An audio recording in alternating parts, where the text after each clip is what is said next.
world's largest lift irrigation project.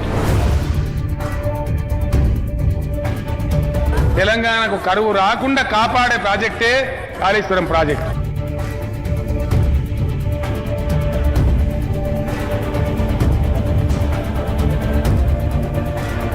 దేశం మొత్తం కరువున్నా మనకిక కరువు రాదు.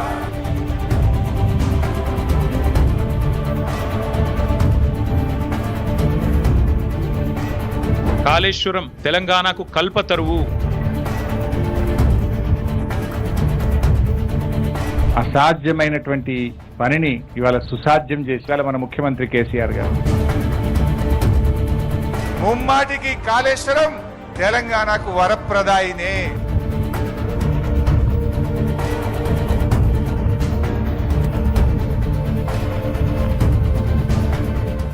వాస్తవానికి పల్లెంలో అన్నం ఉన్నా కూడా అన్నం తినలేనటువంటి పరిస్థితి మన తెలంగాణది. తలాపు నుండి గోదావరి పోతున్నా కూడా ఆ గోదావరి జలాలను వాడుకోలేనటువంటి ఒక పరిస్థితి మన తెలంగాణది. అందుకనే దశాబ్దాల పాటు ఈ ప్రాంతము డెక్కను పీఠంలో ఉండడం వల్ల కరువును ఎదుర్కొన్నది, కష్టాలను అనుభవించింది, కన్నీళ్లతో ఎన్నో రకాలుగా బాధపడ్డది. తన 40 ఏళ్ల రాజకీయ జీవితంలో ఈ తెలంగాణ ప్రతి అంగుళం తిరిగినటువంటి ఒక వ్యక్తిగా, ఇక్కడున్నటువంటి అనేక సమస్యల మీద పోరాటం చేసినటువంటి వ్యక్తిగా, లక్షల ఆత్మహత్యలను చూసినటువంటి ఒక వ్యక్తిగా, వలసలను చూసినటువంటి ఒక వ్యక్తిగా, దీనికి ఒక విముక్తి కలిగించాలంటే అది కేవలము గోదావరి జలాలను తీసుకురావడం ద్వారా మాత్రమే సాధ్యమని కేసీఆర్ గారు భావించి ఈ అద్భుతమైనటువంటి ఒక ప్రాజెక్టుకు రూపకల్పన చేయడం జరిగింది.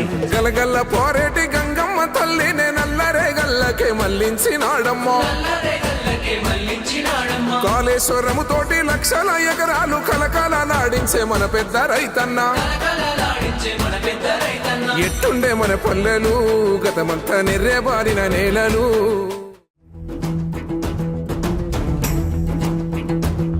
కాళేశ్వరం మీద అనేక అపోహలు సృష్టిస్తున్నటువంటి నేపథ్యంలో రాష్ట్రంలో కాళేశ్వరం మీద చర్చోపచర్చలు జరుగుతున్నటువంటి ఈ సందర్భంలో నిజంగా వాస్తవాలు ఏందో తెలుసుకునేందుకు మేము కాళేశ్వరం టూర్ చేపట్టడం జరిగింది.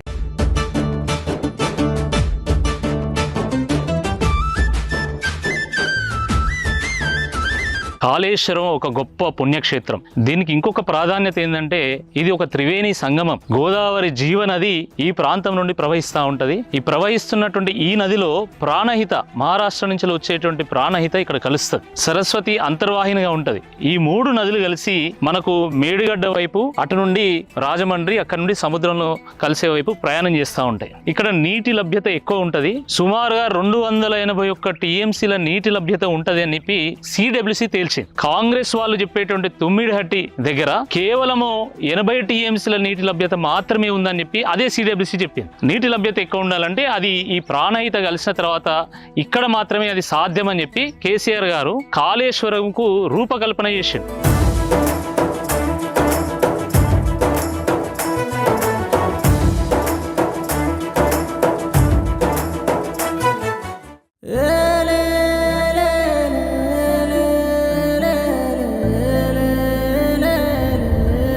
కాళేశ్వరం ప్రాజెక్టులో భాగంగా నిర్మాణం చేసినటువంటి మేడిగడ్డ బరాజ్ మీద ప్రస్తుతం మేము నడుస్తూ ఉన్నాము. ఇప్పుడు ఈ నిల్చున్న సమయానికి సుమారుగా ఒక 4 లక్షల క్యూసెక్ల నీళ్లు ప్రవహిస్తున్నది. అంటే సుమారుగా ఒక మనకు 40 టీఎంసీల నీళ్లు ప్రవహిస్తున్నది. 40 టీఎంసీల నీళ్లు ప్రవహిస్తున్నా కూడా ఈ 85 పిల్లర్లో ఏ ఒక్క పిల్లర్ కూడా ఏం కాలేదు. దీంట్లో కేవలం ఈ యొక్క 2 పిల్లర్లో కొంత చీరికలు వచ్చినంత మాత్రాన అయిపోయింది, కాళేశ్వరం కూలేశ్వరం అయిందని చెప్పి మాట్లాడడం ఏంటో ఇది చాలా దురదృష్టకరం. ఇది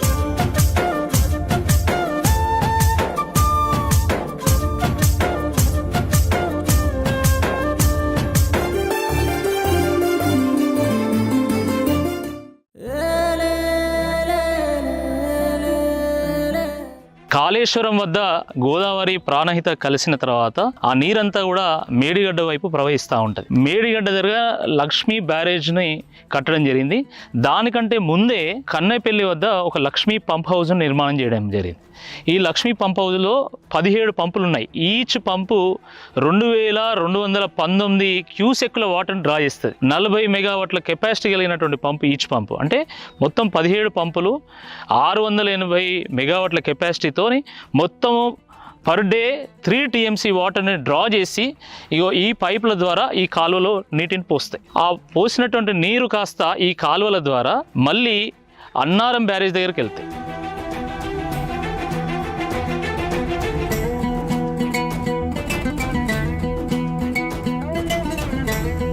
ఇప్పుడు మనం అన్నారం బ్యారేజ్కి చేరుకోవడం జరిగింది. ఈ బ్యారేజ్కు సరస్వతి బ్యారేజ్గా నామకరణం చేశారు. సుమారుగా 2734 కోట్ల వ్యయంతో నిర్మాణం చేసినటువంటి ఈ ప్రాజెక్టులో సుమారు 66 పిల్లర్లు ఉన్నాయి. 66 పిల్లర్లు కలిగినటువంటి ఈ ప్రాజెక్టు ఒక 10 TMCల నీటిని ఆపగలుగుతుంది. అంటే 10 TMCల నీటి స్టోరేజ్ కెపాసిటీ కలిగినటువంటి బ్యారేజ్ ఇది.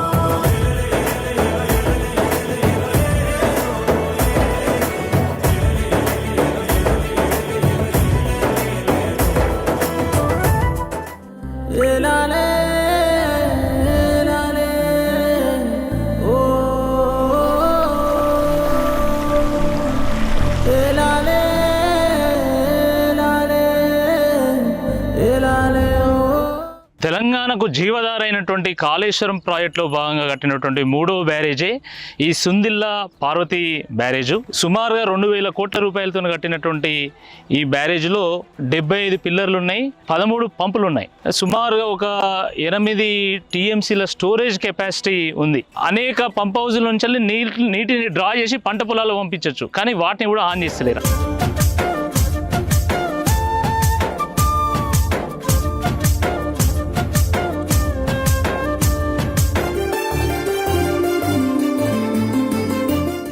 కాళేశ్వరం ప్రాజెక్టులో భాగంగా అద్భుతమైనటువంటి అత్యంత లేటెస్ట్ సాంకేతిక పరిజ్ఞానంతో రూపొందించినటువంటి బాహుబలి మోటార్లను ఈరోజు మొత్తం పడావు పెట్టడం జరిగింది. కాంగ్రెస్ ప్రభుత్వం వచ్చిన దగ్గర నుండి అన్నారం, సుందిల్లా, మేడిగడ్డ వద్ద ఉన్నటువంటి లక్ష్మీ, సరస్వతి, పార్వతి పంప్ హౌస్లను పూర్తిగా నిర్వీర్యం చేసి కాళేశ్వరం పని అయిపోయింది అని చెప్పడానికి కాంగ్రెస్ పార్టీ ప్రయత్నం చేస్తున్నది. మీరు చూసినట్టయితే ఇక్కడ మనం పార్వతి పంప్ హౌస్ దగ్గర ఉన్నాము. ఇది సుందిల్లా బ్యారేజ్ దగ్గర నిలిచినటువంటి నీటిని తీసుకొచ్చి ఎల్లంపల్లిలో ఎత్తేటువంటి ఈ పంప్ హౌస్ ఇది. మనం చూస్తే అసలు ఆ బోర్డు కూడా తుప్పు పట్టింది. కనీసం ఒక మనిషి కూడా లేడు ఇక్కడ కనీసం దీన్ని మెయింటైన్ చేయడానికి. కానీ కంప్లీట్ నిర్లక్ష్యం మనకు చాలా స్పష్టంగా కనబడుతుంది. దానివల్లనే దీని డెలివరీ పాయింట్ దగ్గర కూడా ఒక చుక్క నీరు లేదు.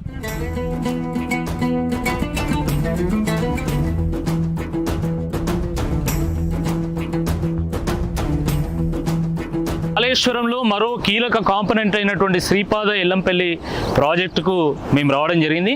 ఇది వాస్తవానికి ఒక కీలకమైనటువంటి జంక్షనే. ఎందుకు ఈ కీలకమైంది అంటే అటు SRSPకి ఇటు మేడిగడ్డకు మధ్యలో ఉన్నటువంటిది ఇది.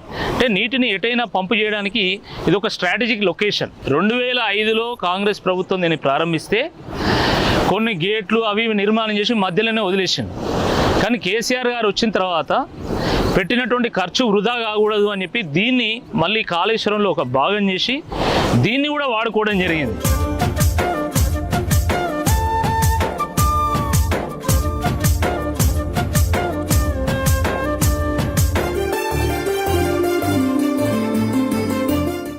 కాళేశ్వరం ప్రాజెక్టును ఒక ఇంజనీరింగ్ మార్వలని కేసీఆర్ గారు చేసిన ఈ ప్రయత్నాన్ని భగీరథ తత్వం అని చెప్పేసి అందరూ వర్ణిస్తారు. మనం ఉదాహరణకి ఇక్కడ చూసినట్లయితే మనం ప్రస్తుతం నందిమేడారం దగ్గర ఉన్నాం. ఈ 7 పంపులు ఎక్కడి నుండి నీళ్లు డెలివరీ చేస్తాయంటే మనం ఎల్లంపల్లి ప్రాజెక్టు ఉంది. ఎల్లంపల్లి ప్రాజెక్టు నుంచి అక్కడ వెనకాల నీళ్లు ఈ టన్నెల్ ద్వారా ఈ 7 పంపులు 2 TMCలు రోజుకు 2 TMCల నీటిని ఎత్తిపోసి కింద గాయత్రి పంప్ హౌస్కు మిడ్ మానేర్కు తరలించడం జరుగుతుంది.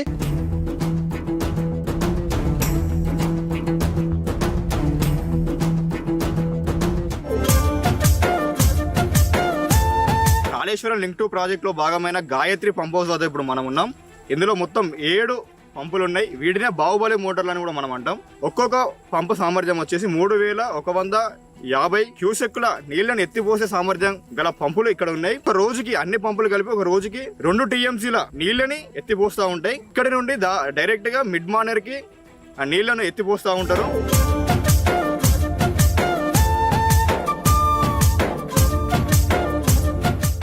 కాళేశ్వరం ప్రాజెక్టులో ఇది ఒక స్ట్రాటజిక్ లొకేషన్గా, స్ట్రాటజిక్ పాయింట్గా మనం చెప్పుకోవచ్చు. ఎందుకంటే కడెము గోదావరి జలాలను ఎల్లంపల్లి దగ్గర ఓడిసిపడతాం మనము. ప్రాణహిత గోదావరి జలాలను అటు మేడిగడ్డ, అన్నారం, సుందిల దగ్గర ఒడిసిపట్టి ఎల్లంపల్లి తీసుకొచ్చి ఈ ఎల్లంపల్లి నుండి మనము Gayatri pump house, Medaram pump house, ఆ 2 పంప్ హౌస్ ద్వారా మనం ఆ నీళ్లను తీసుకొస్తాము. ఆ నీళ్లు వచ్చే పాయింట్కి ఎస్ఆర్ఎస్పి వరద కాలువ ద్వారా ఇక్కడికి ఎస్ఆర్ఎస్పి నీళ్ళు వస్తాయి.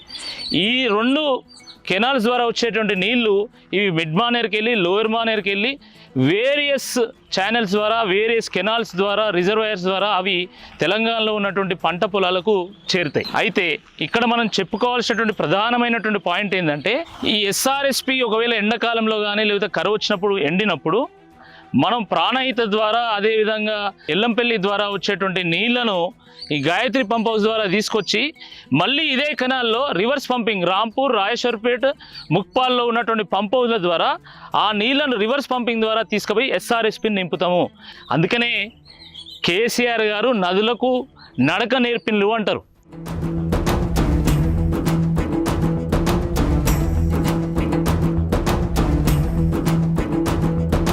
కాంగ్రెస్ ప్రభుత్వ హయాంలో ప్రారంభించబడి పెండింగ్ ప్రాజెక్టుగా గుర్తింపబడినటువంటి ఈ మిడ్ మానేర్ ప్రాజెక్టును కేసీఆర్ గారి హయాంలో పూర్తి చేయడం జరిగింది. కాళేశ్వరం నుంచి వచ్చేటువంటి నీళ్లు, ఇటు ఎస్ఆర్ఎస్పి నుంచి వచ్చేటువంటి నీళ్లు ఈ రిజర్వాయర్లో ఆగి దాని తర్వాత అన్నపూర్ణ, రంగనాయక్ సాగర్, మల్లన్న సాగర్, కొండపోచమ్మ ద్వారా జంట నగరాలకు ఈ నీళ్లు చేరుతాయి.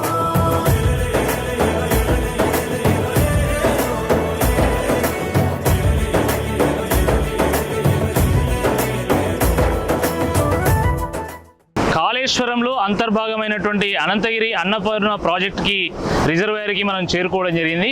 ఈ అన్నపూర్ణ రిజర్వాయర్ దగ్గర 3 పంపులు ఆన్ అయినాయి. 3 పంపులు ఆన్ అయితే సుమారుగా 9,000 క్యూసెక్కుల నీళ్లు ఇక్కడి నుంచి ప్రవహిస్తూ ఉన్నది. మరి ఈ నీళ్ళన్నీ ఎక్కడికి పోతాయి? తెలంగాణ పంట పొలాలకు పోకపోతే అవి పాకిస్తాన్ పోతానే, బంగ్లాదేశ్ పోతానయా?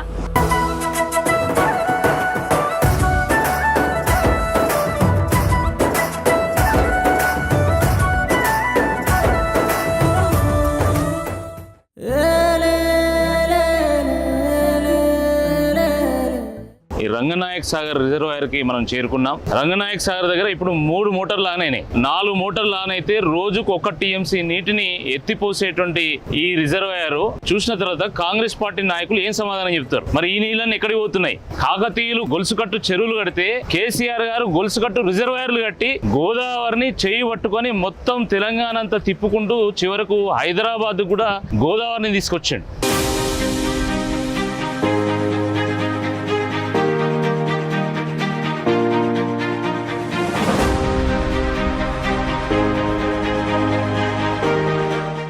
ఇప్పుడు మనము సిద్దిపేటకి సమీపంలో ఉన్నటువంటి రంగనాయక్ సాగర్కి చేరుకున్నాం. ఈ రంగనాయక్ సాగర్కి అనంతగిరి నుండి టన్నెల ద్వారా ఇక్కడికి నీరు చేరుతున్నది. ఆ టన్నెల్లో సుమారుగా ఒక 700 మీటర్లు ప్రయాణం చేసి ఇక్కడికి వస్తే ఈ టన్నెల్లో వచ్చినటువంటి నీళ్లు మనకు కనబడతాయి. అంటే ఎంత గొప్ప భగీరథ ప్రయత్నం మనకు అర్థమవుతుంది. గొలుసుకట్టు రిజర్వాయర్లను నిర్మాణం చేసి 550 మీటర్ల లోతున్నటువంటి గోదావరి నీటిని సిద్దిపేటకు లిఫ్ట్ చేసి పోస్తున్నారు. లిఫ్ట్ చేసి పోస్తే ఈ రంగనాయక్ సాగర్ కింద సుమారుగా 1,10,000 ఎకరాలు పంట పండుతున్నది.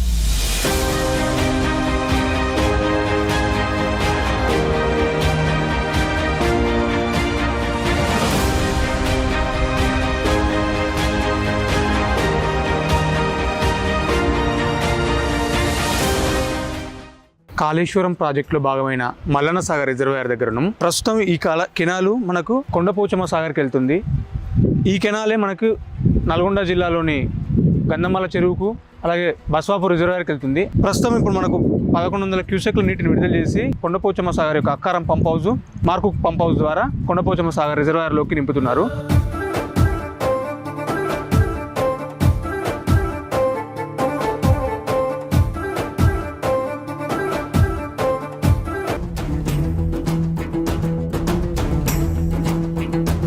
ఇప్పుడు మేము మల్లన్న సాగర్ దగ్గర ఉన్నాము.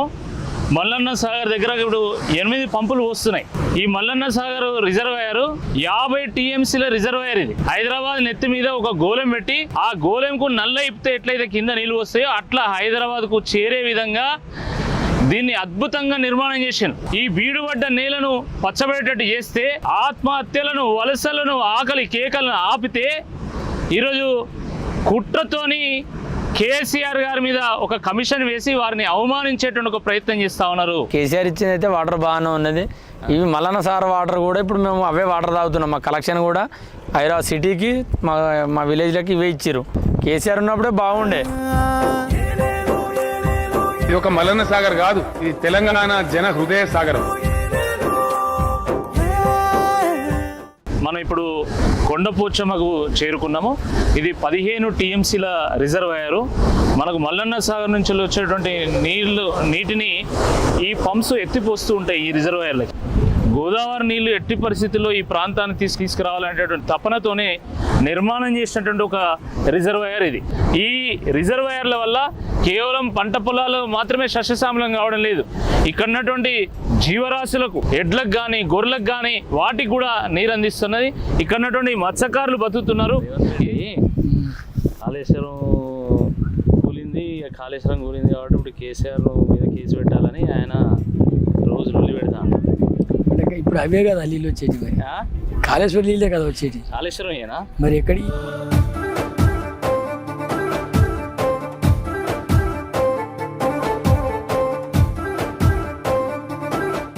కాళేశ్వరం ప్రాజెక్టులో భాగంగా ఈ గంధమల్ల వద్ద ఒక రిజర్వాయర్ నిర్మాణం చేయాలి. దానికి 9 టీఎంసీల కెపాసిటీ ఉండాలని చెప్పి ఆ రోజు కేసీఆర్ గారు ఒక నిర్ణయం తీసుకోవడం జరిగింది. దాని తర్వాత వచ్చినటువంటి కాంగ్రెస్ ప్రభుత్వము, రాష్ట్ర ముఖ్యమంత్రి రేవంత్ రెడ్డి గారు ఇటీవల ఇక్కడికి వచ్చి ఒక రాయి వేసి కొబ్బరికాయ కొట్టిపోయాడు. ఒకవైపు ఏమంటున్నాడు రేవంత్ రెడ్డి గారు, కాళేశ్వరం కూలిపోయింది అంటాడు. ఇంకోవైపు అదే కాళేశ్వరంలో భాగమైనటువంటి ఈ గంధమల్ల రిజర్వాయర్కి వచ్చి ఆయన శంకుస్థాపన చేసిండు. ఇప్పుడు ఏది నిజం అనుకోవాలి? కాళేశ్వరం ఉన్నదనుకోవాలన్నా లేదా కాళేశ్వరం కూలిపోయింది అనుకోవాలన్నా? మళ్ళీ దీనికి రేవంత్ రెడ్డి గారు నీళ్లు తీసుకొచ్చేది ఎక్కడి నుండి అంటే మల్లన్న సాగర్ నుండి. మరి మల్లన్న సాగర్లో నీళ్ళు ఎక్కడి నుంచి వస్తున్నాయి? కాళేశ్వరం ప్రాజెక్ట్ నుండే వస్తున్నాయి.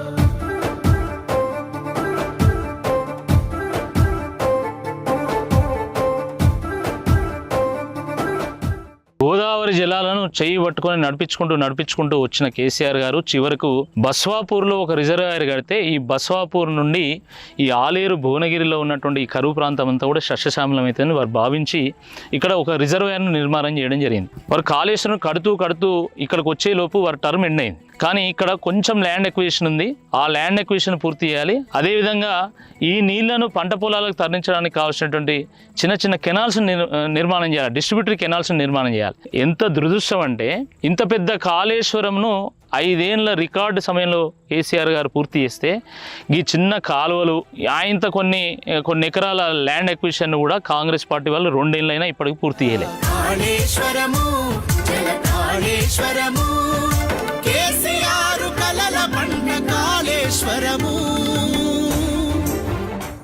ఆ కాళేశ్వరం దగ్గర ఆ 3 బ్యారేజీల్లో మేడిగడ్డ, అన్నారం, సుందిళ్లలో నిర్మాణం చేసినటువంటి పిల్లర్లను చూస్తుంటే ఒక్కో పిల్లరు ఒక్కో అమరవీరుడికి ఒక స్మారక స్తూపంలాగా కనబడ్డది. ఆ పంప్ హౌజుల్లో ఒక్కొక్క బాహుబలి మోటార్ని చూస్తుంటే ఆ కేసీఆర్ గారు, జయశంకర్ గారు, కాళోజీ వాళ్ళు పడ్డ తపన, వాళ్ళు కన్న కళ మనకు చాలా స్పష్టంగా ఆ బాహుబలి మోటార్లో కనబడతా ఉంది. ఆ పంప్ హౌజుల నుంచి ఎక్కి దునుకుతున్నటువంటి పరవళ్ళు దొక్కుతున్నటువంటి గోదావరి జలాలను చూస్తుంటే సకల జనులు ఆ రోజు ఉద్యమంలో ఏ రకంగానైతే బయటికి వచ్చి జై తెలంగాణ నినదించిందో దానికి ఫలితమే ఈ రోజు గోదావరి జలాల పరవళ్ళు అని చెప్పి చాలా సంతోషపడ్డాం. 80,000 కోట్లు పెట్టి కాళేశ్వరం ప్రాజెక్ట్ కడితే ఎప్పుడో తీరిపోయింది దాని బాకీ. పంటలు పండేది ఒక్కొక్కసారి పండితే 3 కోట్ల టన్నులు పండుతున్నాయి. ఉసుకమన్నట్టే పండుతుంది పంట. మీరందరూ కూడా చూస్తాను. నేను హెలికాప్టర్ మీద అక్కడ వదిలి ఆ కళాల సమయంలో ఎక్కడ చూసినా కానీ ఆ టార్పాలిన్ పేపర్లు, వడ్డ కుప్పలు, డాంబర్ రోడ్లు అన్నీ ఆక్రమించేస్తారు. సగం డాంబర్ రోడ్డే ఉంటుంది మనం పోవడానికి. అంత బ్రహ్మాండ పంట పండుతుంది. దాన్ని చూసి చాలా సంతోషం అనిపిస్తుంది, గుండెలు ఉప్పొంగుతాయి. ఎస్, ఈ దీనికోసమే తెలంగాణ తెచ్చుకున్నాము అనే ఒక సిస్టమ్. ఆ ముక్తీశ్వరుడి ఆలయం వద్ద ప్రారంభించినటువంటి మా టూరు 3 రోజుల తర్వాత ఈ బస్వాపూర్ రిజర్వాయర్ దగ్గర ఎండ్ అయింది. మాతో పాటు Ramu is an irrigation subject expert. Tour మొత్తం గైడ్ చేయడం జరిగింది. నాతో పాటు ఎప్పుడు ఉండేటువంటి మా పురుషోత్తం, అఖిల్ రెడ్డి, వీళ్ళిద్దరు కూడా మనం గమనించినటువంటి అంశాలను ఏ విధంగా విశ్లేషణ చేసి ప్రజల ముందు పెట్టాలి అనే దాంట్లో అద్భుతమైనటువంటి ఒక ప్రయత్నం చేశారు. మా విశ్వ ఈ టీంలో ఉన్నటువంటి మరొక కీలక వ్యక్తి. ఈ మొత్తం కాళేశ్వరం ప్రాజెక్ట్ని 3 రోజుల్లో అద్భుతంగా తన కెమెరాలో బంధించి కొన్ని మెయిన్ బిట్స్ మన ముందు పెట్టేటువంటి ఒక ప్రయత్నం చేశారు. అదేవిధంగా మా పవన్ చూసినటువంటి అంశాలన్నింటినీ కూడా అప్డేట్స్ రూపంలో ఎప్పటికప్పుడు ఫేస్బుక్లో కానీ, ట్విట్టర్లో కానీ, ఇన్స్టాలో కానీ పెట్టి అందరికీ అందించేటువంటి ఒక ప్రయత్నం చేసిండ్రు. ఈ అందరి యొక్క స్టడీ టూరు నిజంగా తెలంగాణ ప్రజలకు ఉపయోగపడాలని, మా టూరు విజయవంతం కావడానికి దానికి ప్రోత్సాహం అందించినటువంటి మన రామన్న గారికి, అదేవిధంగా హరీష్ రావు గారికి, అదేవిధంగా వివిధ ప్రాంతాలు మేము తిరుగుతున్నప్పుడు మాకు సహకారం అందించినటువంటి మా బీఆర్ఎస్ పార్టీ నాయకులకు, కార్యకర్తలకు, వేరే పార్టీ కార్యకర్తలు కూడా మాకు సహకారం అందించారు. వాళ్ళకు కూడా అందరికీ ప్రత్యేక ధన్యవాదాలు. జై తెలంగాణ.